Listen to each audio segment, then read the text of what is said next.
예배는 사랑의 선문입니다 라는 제목으로 말씀을 나누겠습니다. 제가 목회를 하면서 특별히 장례를 하고 난 이후에 많은 가족들이 주님 앞에 돌아오는 그런 영적인 경험들이 몇 차례 있는데요. 한 가정이 굉장히 신기한, 좀 웃지 말들, 좀 우픈 그런 일을 경험한 적이 있습니다. 이 집사님 내에는 굉장히 잘 산 집이었습니다. 그래서 건물도 상당히 많고 자녀들이 아들만 셋이 있었는데 남편이 돌아가셨어요. 남편이 돌아가셨는데 장례를 마치고 난 이후에 이 자녀들이 한 자녀 빼놓고는 나머지 두 자녀들은 다 멀리에 살고 있었습니다. 그런데 장례 이후에 이 자녀들이 다 교회를 오는 겁니다. 첫째 주에는 또 교회에 또 인사를 좀 하려고 오는가 보다 했어요. 근데 그 다음 주에 또 와요. 근데 그 다음 주에도 또 오는 거예요.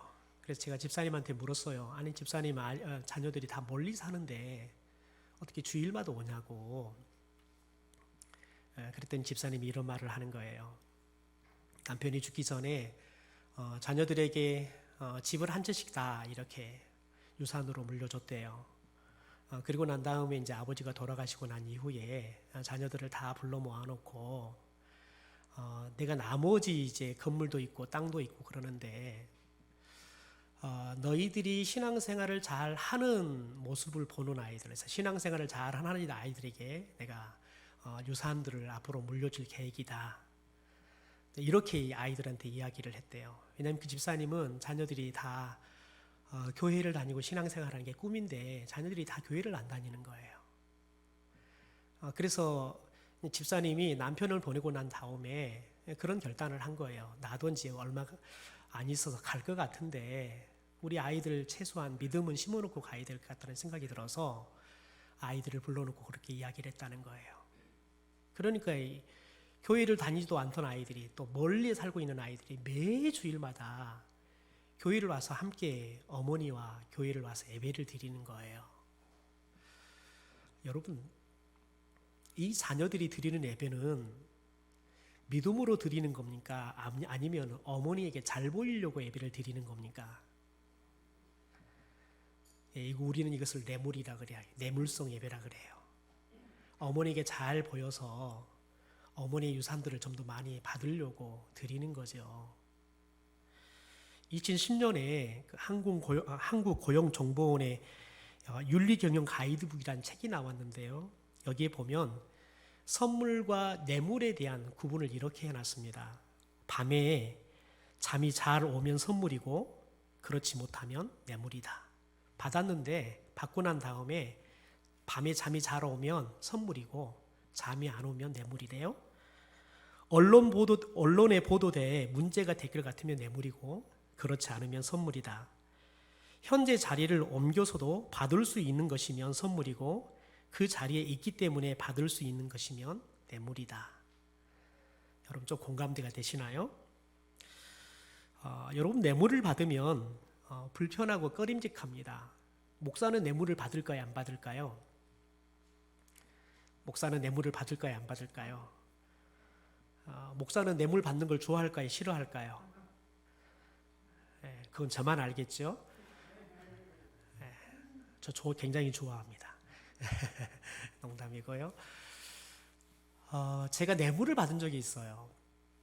한 집사님이 수도 예배를 드려달라고 해서 갔는데 마침 사위와 따님이 내려오셨어요. 그런데 이제 예배를 마치고 이야기를 듣다 보니까 사위가 굉장히 큰 병원을 하는 원장이시더라고요. 그런데 제가 예배를 드리면서 가족들을 한 사람 한 사람 또 축복해주고 기도해줬어요. 그런데 그 기도가 감동이 됐나 봐요.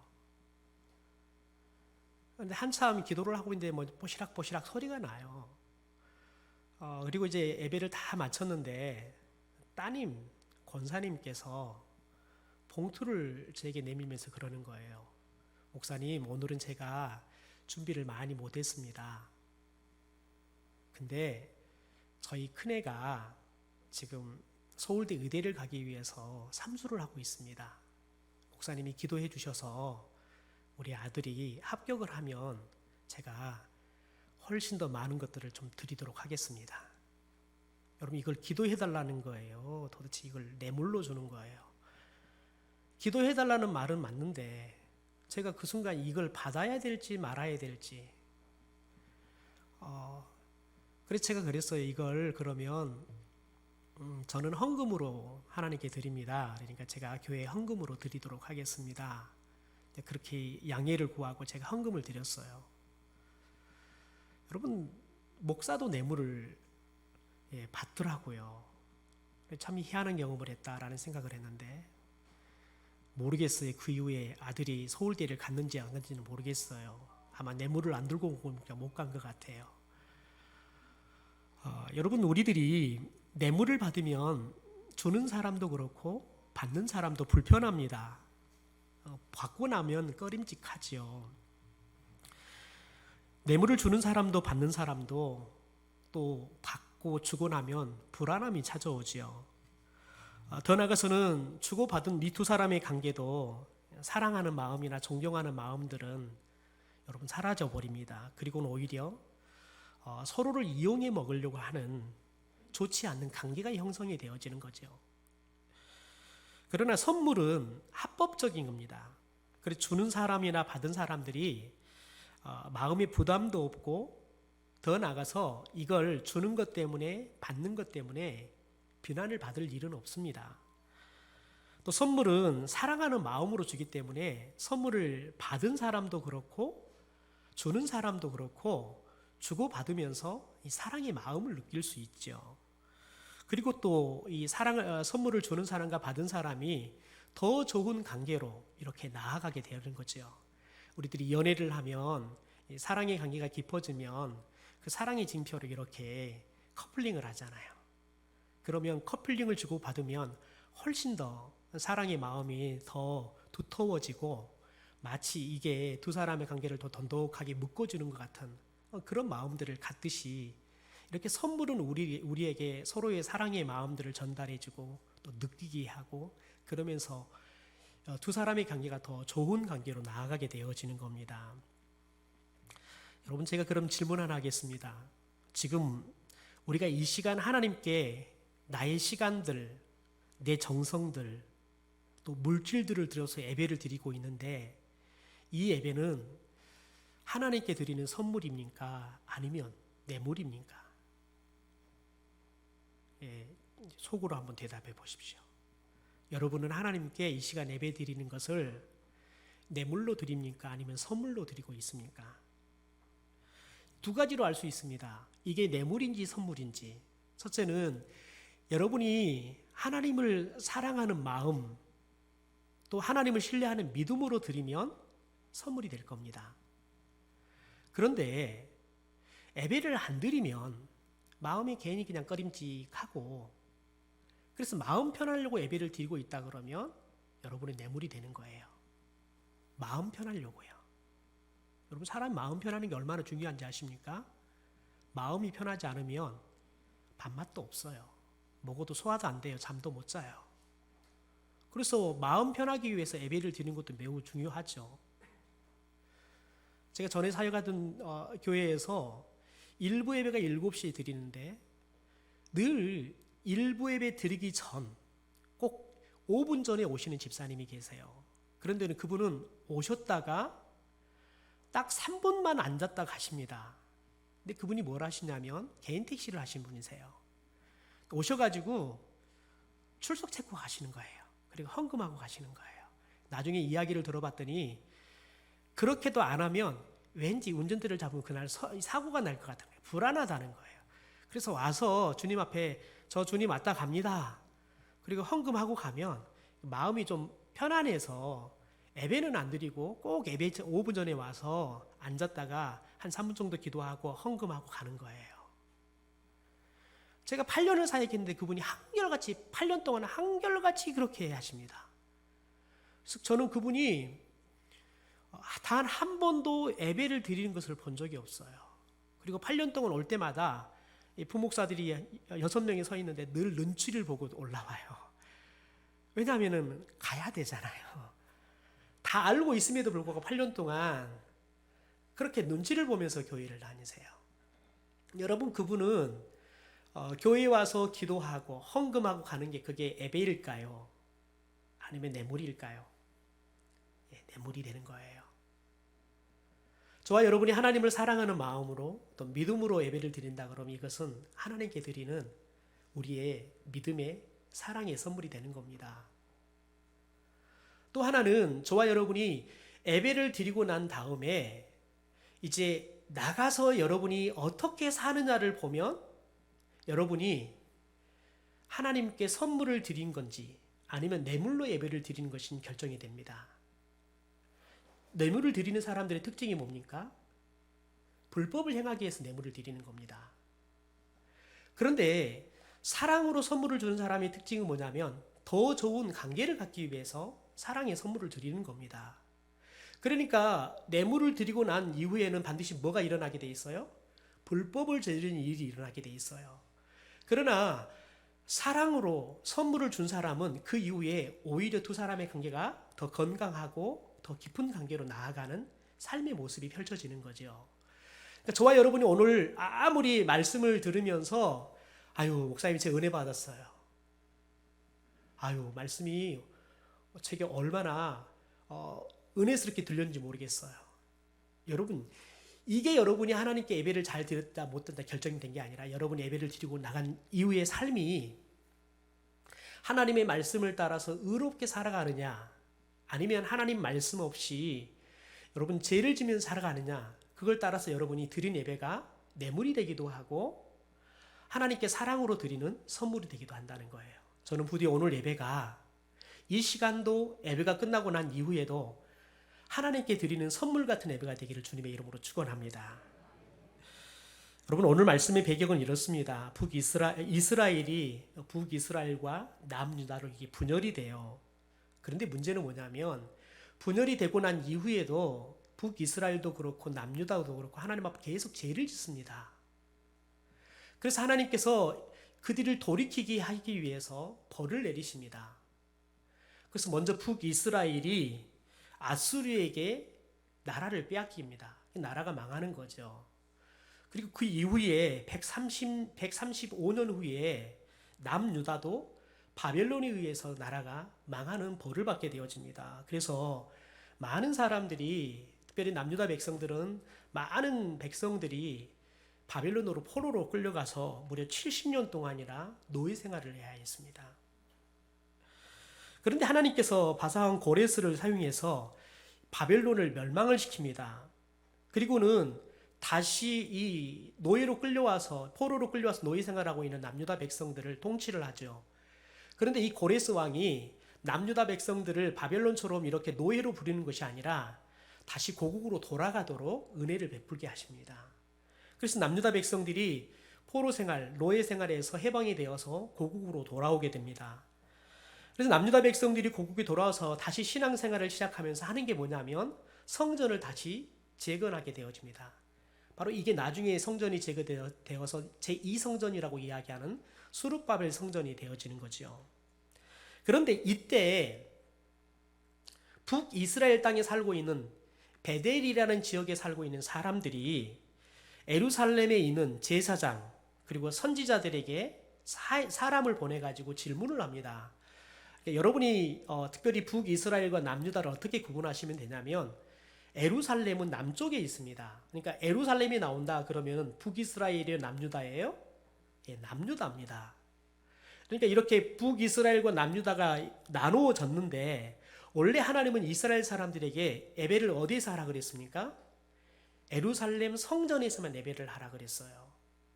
그러니까 이렇게 나라가 나눠졌음에도 불구하고 북이스라엘 사람들이 꼭 1년에 한 번씩은 예루살렘으로 내려가서 예배를 드리는 거예요. 그러니까 자꾸 이제 왕들이 불안한 거예요. 저러다가 괜히 마음 변심해가지고 남유다 편에 붙어버리면 나라가 혼란에 빠져버리잖아요. 그러니까 베델에다가 그냥 이렇게 하나님을 예배할 수 있도록 성소를 지어서 거기서 예배하도록 했던 겁니다. 그런데 이제 이 베델에 있는, 다시 말해서 그 성소가 있다고 하는 이 베델에 있는 사람들이 예루살렘에 있는 제사장 서기관 선지자들에게 사람을 보내서 질문을 해요. 그게 오늘 2절과 3절의 말씀인데요. 우리 현대어 성경으로 좀 여러분들이 좀 쉽게 이해를 하기 위해서 제가 좀 읽어드리겠습니다. 그때 베델 주민들은 사레셀 곧 왕의 최고 행정관 역할을 하는 사람에게 수행원들을 딸려서 예루살렘으로 보냈다. 그들은 여호와의 호감을 사도록 선물을 준비해 주면서, 여러분 여기서 보세요. 여호와의 호감을 사도록 선물을 준비해 주면서 온 세상의 주인이신 여호와의 성전에 있는 제사장들과 예루살렘에서 만날 수 있는 애언자들에게 다음과 같은 것을 묻도록 하였다. 우리가 이미 그토록 여러 해 동안 금식하며 슬퍼하는 절기를 지켰던 것처럼 앞으로도 5월이 오면 그 행사를 계속해야 옳겠습니까? 그러니까 매년 5월이 되어지면 그들이 절기를 지켰는데 어떤 절기를 지켰냐면 금식하고 슬퍼하고 통곡하면서 기도하는 절기를 지켰다는 거예요.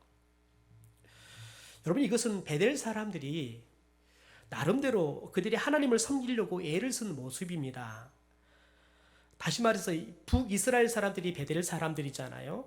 그래서 이 북이스라엘 사람들 중에서도 남유다 사람들과 함께 하나님을 섬기던 사람들이 있었다는 거예요.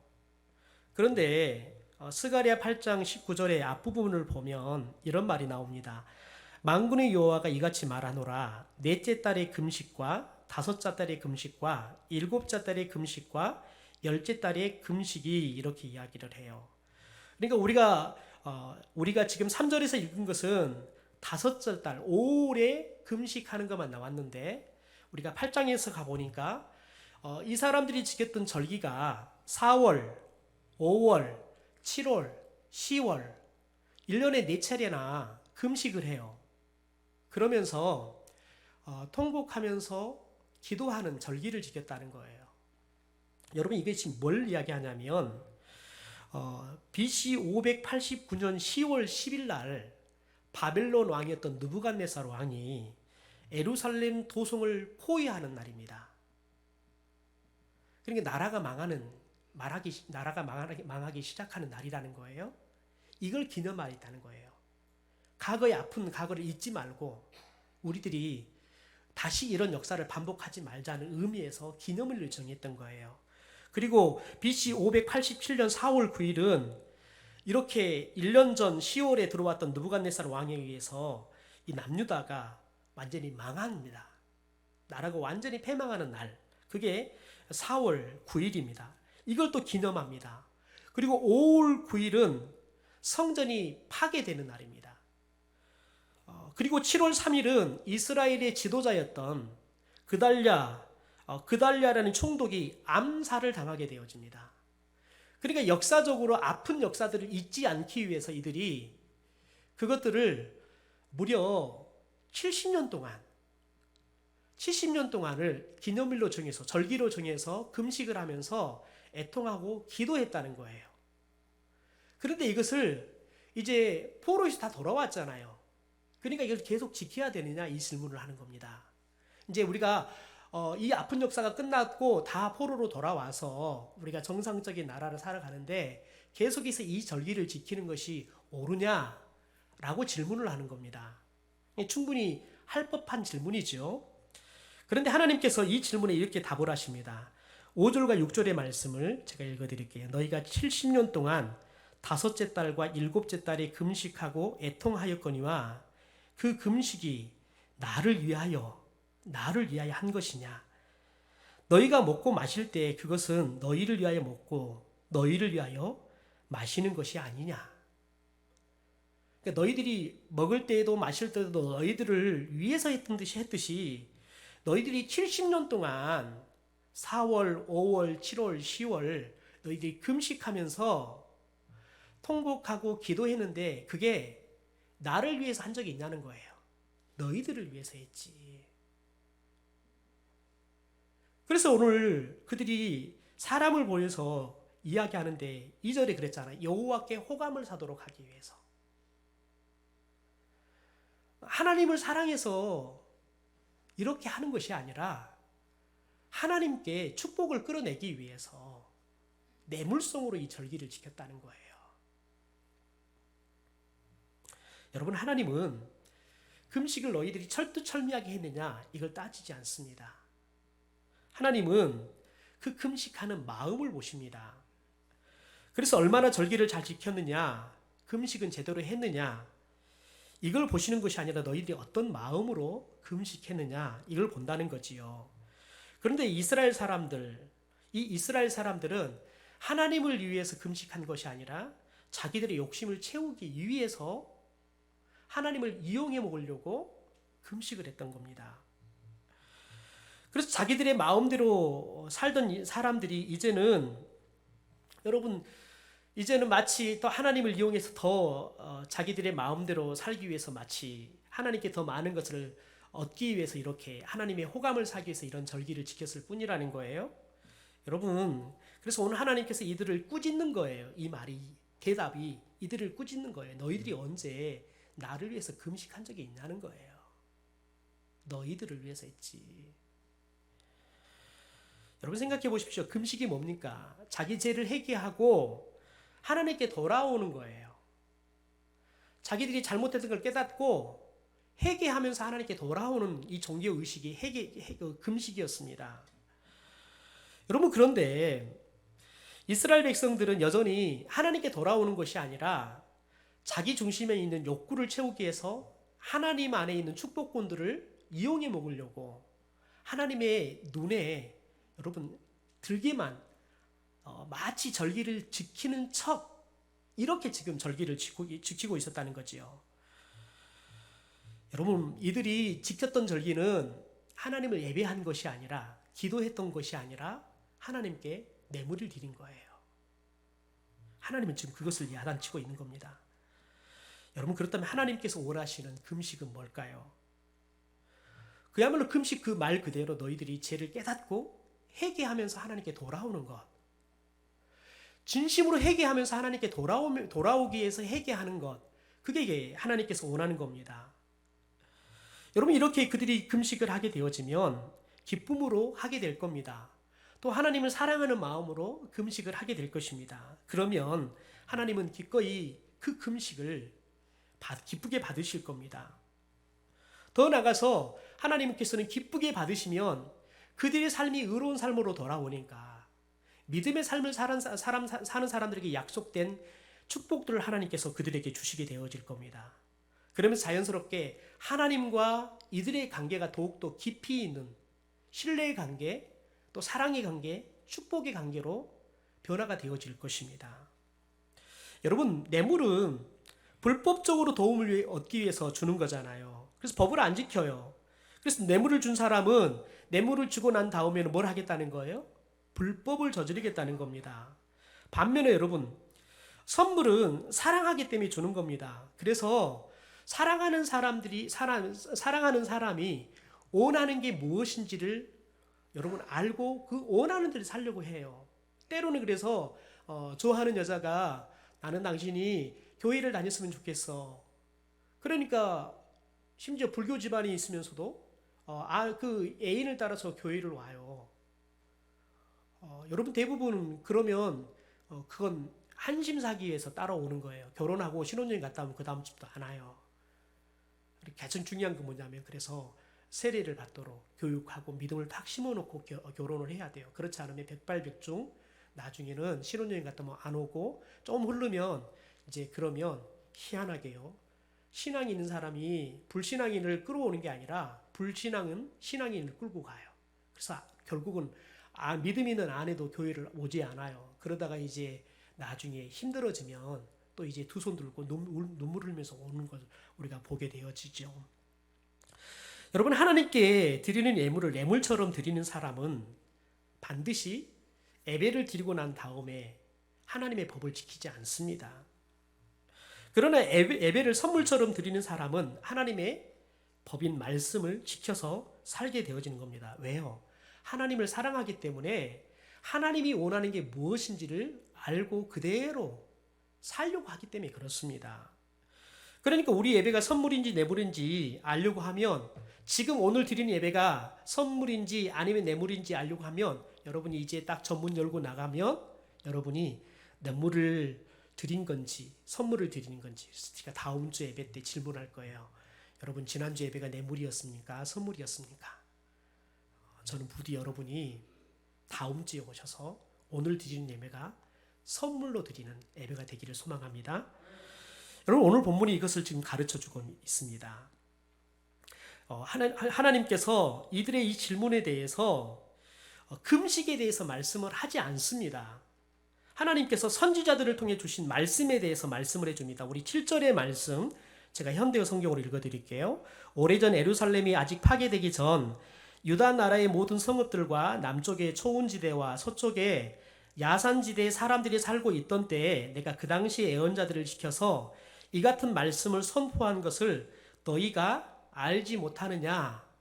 하나님이 그들에게 이야기하는 겁니다. 그러니까 우리가 이 금식을 계속 해야 됩니까? 말아야 됩니까? 하나님이 금식을 해라 말아라 이 대답하는 게 아니라, 내가 너희들에게 옛날 선지자들을 통해서 너희들에게 말씀을 줬다. 금식하고 하나가 중요한 게 아니라 너희들이 그 말씀을 지켜 행하는 것이 중요하다는 거예요. 그러면 여러분, 하나님께서 이 옛 선지자를 통해 주신 말씀이 뭡니까?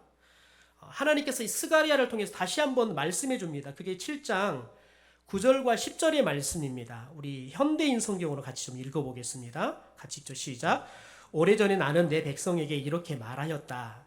너희는 공정한 재판을 하고 서로서로 자비와 온정을 베풀며 가부와 고아와 애국인과 가난한 자를 억압하지 말고 남을 해칠 계획을 꾸미지 말아라. 이게 하나님이 주셨던 말씀이에요. 여러분, 그런데 하나님은 선지자를 통해서 너희들이 정의를 행하고 사랑을 베푸는 삶을 살아라 라고 이야기했어요. 그런 백성들이 그렇게 살지를 않았어요. 그래서 나라가 망했던 거예요. 여러분, 7장 12절 보세요. 그 마음을 금강석 같게 하여 율법과 만군의 여호와가 그의 영으로 옛 선지자들을 통하여 전하는 말을 듣지 아니함으로 큰 진노가 만군의 여호와께로부터 나왔도다. 그러니까 그들이 나라가 망하고 70년 동안 포로 생활을 살았던 이유가 뭐냐면 선지자들을 통해 줬던 하나님의 말씀을 지켜 살지 않았다는 거예요. 지금 이스라엘 백성들은 과거 죄로 인해서 이 나라가 파멸됐던 것들을 잊지 말고 이 역사를 반복하지 말자는 의미에서 70년 동안 그것들을 기념하여 절기를 지켰습니다. 여러분, 그런데 중요한 건 뭐냐면 왜 그들이 그런 역사를 맞이했고 왜 그 아픔들을 우리가 겪었는지를 그들이 절기를 지키면서도 깨닫지 못했다는 거예요. 그래서 하나님께서 너희들에게 금식을 하라 하지 말라 이야기하는 것이 아니라 온유를 이야기하는 거예요. 그래서 너희들이 옛 선지자를 통해 주신 하나님의 말씀을 지켜 행하라는 거예요. 그게 중요하다는 거예요. 여러분, 이렇게 이스라엘 백성이 하나님을 위해서 금식하면서 하나님의 뜻대로 만약 그들이 산다 그러면 어떤 일들이 벌어질까요? 아마 하나님과의 관계가 회복이 될 겁니다. 하나님이 축복이 임할 겁니다. 그것을 스가랴 8장 19절에 이렇게 리얼하게 하나님께서 표현합니다. 제가 현대의 성경 읽어드리겠습니다.